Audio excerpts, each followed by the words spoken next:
आज के इस स्पिरिचुअल क्लास में आपका बहुत बहुत स्वागत है। आज हम कल की पुराण का अध्ययन जारी रखेंगे और देखते हैं इसमें क्या लिखा हुआ है।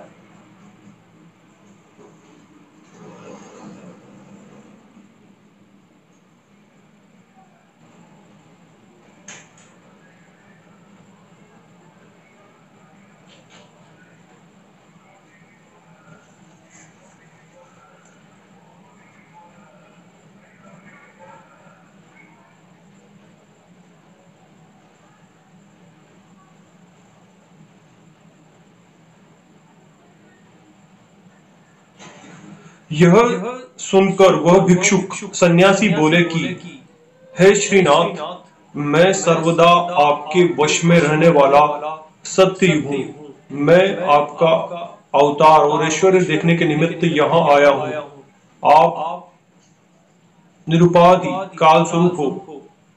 आप क्षण, घटिका, पल आदि अंकों के द्वारा इस समय उपाधि युक्त प्रतीत हो रहे हो। आपकी माया से संपूर्ण जगत उत्पन्न होता है। आपके वश में होने के कारण क्षण, दिन, रात्रि, मास, ऋतु, संवत्सर और युग आदि तथा 14 मनु, ये सब नियम के अनुसार विचरते रहते हैं। पहला स्वयंभू मनु, दूसरा स्वरोचिष, तीसरा उत्तम, चौथा तामस, पांचवा रेवत मनु, छठा चाक्षुष, सातवां व्यवस्थित, आठवां सावर्णी, नवन दक्ष सावर्णी मनु, 10वां ब्रह्म सावर्णी मनु, 11वां धर्म सावर्णी मनु, 12वां रुद्रा सावर्णी, 13वां सर्वत्र प्रसिद्ध वेद सावर्णी नामक मनु और 14वां इंद्र सावर्णी नामक मनु। ये सब आपको विभूति स्वरूप है। ये सब आपकी माया रूप शक्ति से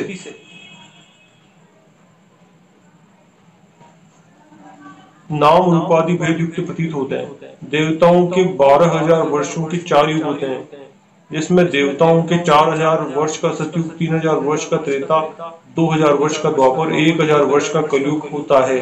और चारों युगों की पूर्व संध्या क्रम से 400, 300, 200 और 100 होती है।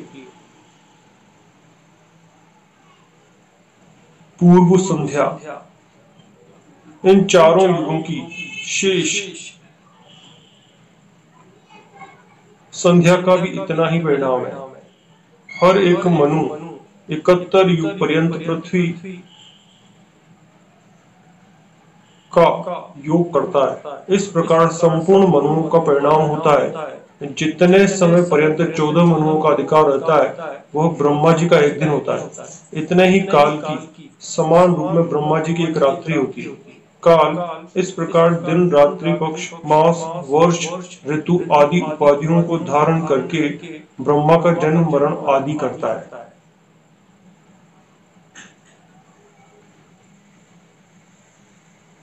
100 वर्ष की आयु होने पर ब्रह्मा तुम्हारे में लीन हो जाता है। प्रलय काल का अंत होने पर प्रभु ब्रह्मा जी आपकी नाभि के कमल से उत्पन्न होते हैं। तहा मैं काल का अंश सत्ययुग हूँ। मेरे अधिकार में धर्म का पालन उत्तम रीति से होता है। मेरा अधिकार होने पर प्रजा धर्म अनुष्ठान करके कृत्य हो जाती है। इस कारण ही मैं कृत युग नाम से प्रसिद्ध हूँ। अनुचरों सहित कल्कि भगवान सत्ययुग का यह वचन सुनकर परम आनंद को प्राप्त हुए।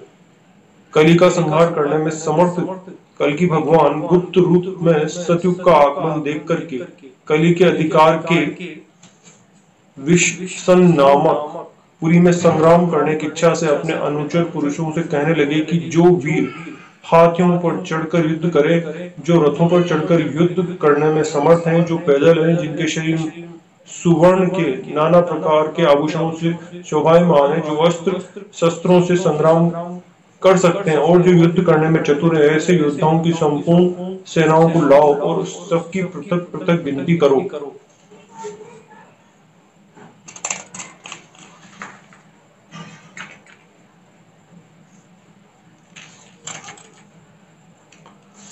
तो देखिए, शास्त्रों में जिस प्रकार से वर्णन है समय का, वो सब इसमें लिखा हुआ है। और सतयुग स्वयं एक मुनि का वेश धारण करके और ये सारी जानकारी दे रहे हैं।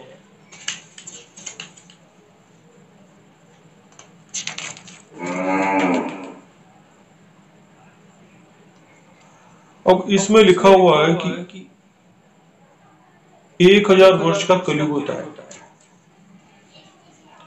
अब कल की पुराण में तो 1000 वर्ष का कलयुग लिखा हुआ है।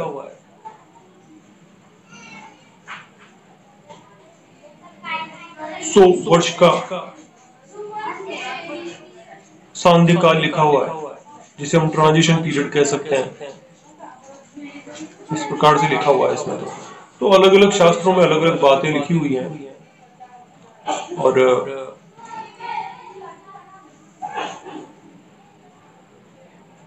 अगर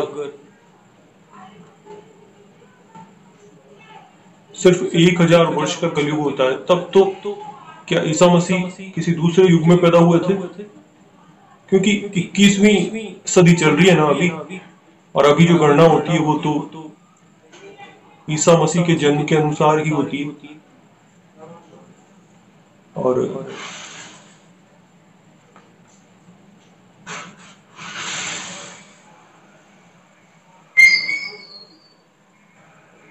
हमारे जो शास्त्रों के अनुसार गणना होती है वो अलग तरीके से होती है।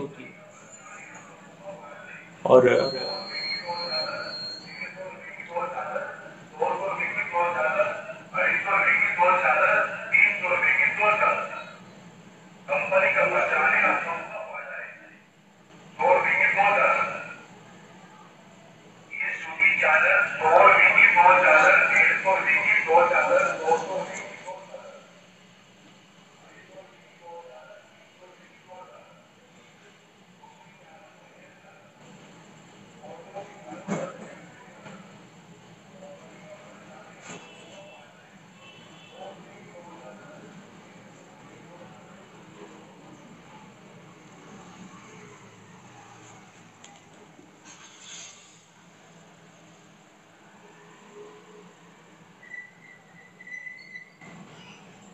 तो जो गणनाएं हैं वो अलग अलग तरीके से है, शास्त्रों में भी अंतर है। और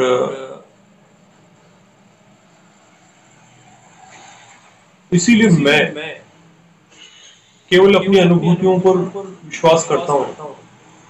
भगवान ने मुझे क्या दिखाया है, और जो कुछ भी आवश्यक होगा वो सब हमें प्रदान किया जाएगा। गणना किस प्रकार से करनी है, और देखिए मेरे अनुसार तो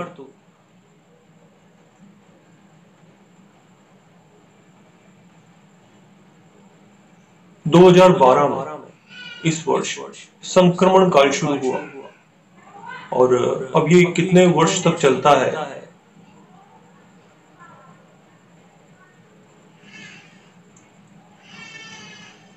और जहां तक मुझे लगता है ये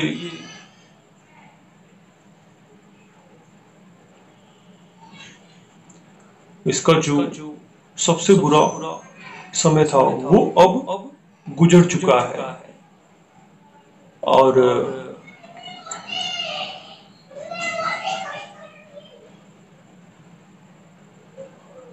जब दो युगों के बीच ऐसा समय आता है तो उसे संधि काल भी कहते हैं और ट्रांजिशन पीरियड भी कह सकते हैं। और ये बहुत ही ज्यादा उथल पुथल भरा और प्रलयकारी होता है।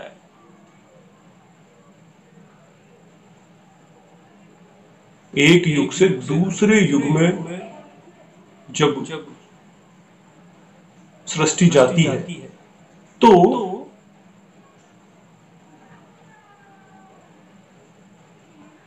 उस समय को सांध्य काल या ट्रांजिशन पीरियड कहते हैं।